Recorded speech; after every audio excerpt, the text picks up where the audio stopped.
Donc c'est-à-dire que ce gel prendra automatiquement fin à la fin des accords de Nouméa, à l'issue du troisième référendum? Ce gel du corps électoral, en principe, donc, comme je l'ai dit, s'achève avec la période de l'accord de Nouméa. Mais si l'accord de Nouméa avait été au départ voté pour 20 ans, il faut savoir aussi que le Conseil d'État a été amené à dire qu'en application de ce qui est inscrit dans l'accord de Nouméa, l'organisation institutionnelle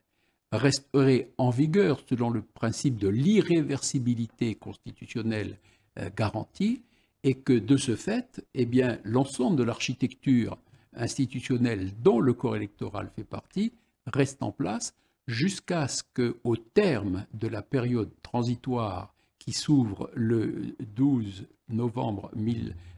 2021 et qui va s'achever le 30 juin 2023, ben c'est seulement au terme de cette période, lorsque